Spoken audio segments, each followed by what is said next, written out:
नमस्कार दोस्तों। आज हम एक ऐसे विषय पर बात करने जा रहे हैं जो लाखों परिवारों के लिए चिंता का विषय बना हुआ है। किडनी फेलियर या रीनल फेलियर।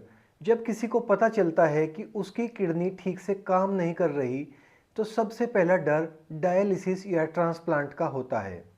आज के इस वीडियो में हम गहराई से समझेंगे कि किडनी फेल क्यों होती है और इसके लक्षण क्या है और कैसे होम्योपैथी और प्राकृतिक जीवन शैली के जरिए हम अपनी किडनी की सेहत को सुधार सकते हैं। इसलिए इस वीडियो को अंत तक जरूर देखें।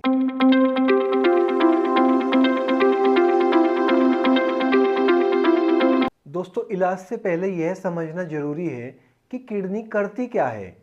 हमारी दो किडनी जो मुट्ठी के आकार की होती है, हमारे शरीर का वेस्ट मैनेजमेंट प्लांट है। यह फिल्ट्रेशन करके ब्लड को शुद्ध रखती है और वेस्ट को बाहर निकालती है। हर मिनट हमारी किडनी करीब आधा कप खून साफ करती है।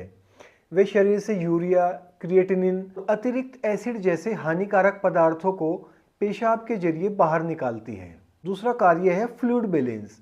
शरीर में पानी और नमक, इलेक्ट्रोलाइट्स का सही संतुलन बनाए रखना इसका मेन कार्य है। और शरीर में पानी कम होने पर यह उसे संचित करती है और अधिक होने पर यूरिन के रूप में बाहर निकालती है। इसका मेन कार्य है ब्लड प्रेशर कंट्रोल करना। किडनी रेनिन नाम का हार्मोन बनाती है जो ब्लड प्रेशर को कंट्रोल करता है। यह इरिथ्रोपोइटिन हार्मोन का उत्पादन करती है जो बोन मैरो को आरबीसी बनाने के लिए प्रेरित करता है। तो दोस्तों, ये थे किडनी के कुछ मुख्य कार्य। अब बात करते हैं रीनल फेलियर क्या है। जब किडनी ब्लड से वेस्ट और अतिरिक्त तरल पदार्थ को फिल्टर करने की क्षमता खो देती है और जिससे टॉक्सिक मटेरियल्स शरीर में जमा होने लगते हैं। जब किडनी अपनी क्षमता का 85 to 90% हिस्सा खो देती है और ब्लड से वेस्ट साफ नहीं कर पाती तो इसे किडनी फेलियर कहते हैं। यह दो तरह का होता है, एक्यूट रीनल फेलियर और क्रोनिक रीनल फेलियर। बात करते हैं एक्यूट रीनल फेलियर के बारे में। यह अचानक कुछ घंटों या दिनों के अंदर घटित होता है और अक्सर टेम्पोरेरी होता है। सही उपचार से किडनी की कार्य क्षमता वापस आ सकती है। यह किडनी में ब्लड फ्लो में कमी, गंभीर इन्फेक्शन या चोट के कारण होता है और सही इलाज से जल्दी ही ठीक भी हो जाता है। दूसरा है क्रोनिक किडनी डिजीज या सीकेडी। यह धीरे धीरे महीनों या सालों में बढ़ता है और किडनी को स्थायी नुकसान पहुंचाता रहता है। इसके मुख्य कारण है लंबे समय तक शरीर में हाई ब्लड प्रेशर बने रहना, डायबिटीज या डायबिटिक नेफ्रोपैथी जो किडनी की सूक्ष्म नसों को नुकसान पहुंचाती है। पेन किलर्स यानी दर्द निवारक दवाओं का अत्यधिक सेवन करना किडनी के स्वास्थ्य के लिए घातक है। और कई ऑटोइम्यून बीमारियां भी किडनी को नुकसान पहुंचाती हैं।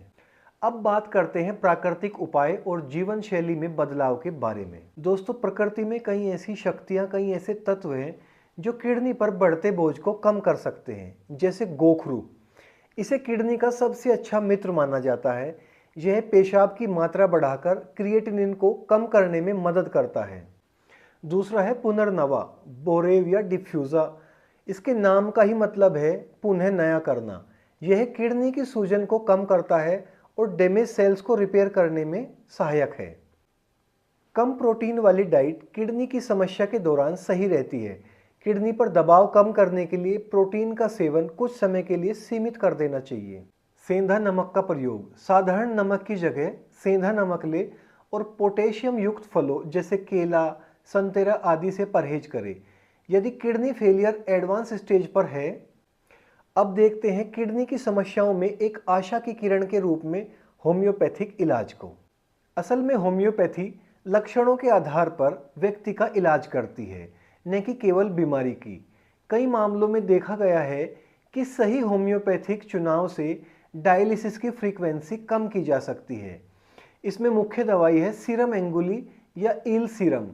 जब पेशाब में एल्ब्यूमिन आने लगे और किडनी फेलियर की शुरुआत हो तो यह बहुत प्रभावी है। दूसरी है एपिस मेलिफिका। यह शरीर में खासकर आंखों के नीचे और पैरों में बहुत ज़्यादा सूजन की स्थिति में बहुत कारगर औषधि है और शरीर में जलन को भी कम करती है। तीसरा है लाइकोपोडियम। अगर किडनी की समस्याओं के साथ गैस, अपच और यूरिक एसिड बढ़ा हुआ हो तो लाइकोपोडियम बहुत अच्छा काम करती है। अगली दवाई है आर्सेनिकम एल्बम। जब शरीर में बेचैनी, प्यास और कमजोरी बहुत ज़्यादा महसूस हो तो यह काफ़ी असरदार रहती है। अब बात करते हैं आहार और सावधानी के बारे में, क्या करें और क्या न करें। खाने में उबली हुई सब्जियां ले और पानी की मात्रा डॉक्टर की सलाह के अनुसार ही ले। और क्या नहीं लेना है दोस्तों, भूलकर भी अचार, पापड़, डिब्बाबंद भोजन, प्रोसेस्ड फूड, धूम्रपान और शराब, इन चीज़ों का सेवन बिल्कुल न करें। दोस्तों, किडनी फेलियर का मतलब जिंदगी खत्म हो जाना नहीं है।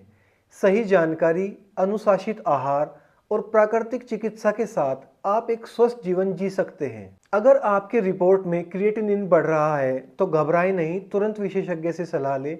अगर आपको यह जानकारी मूल्यवान लगी हो तो इसे शेयर जरूर करें।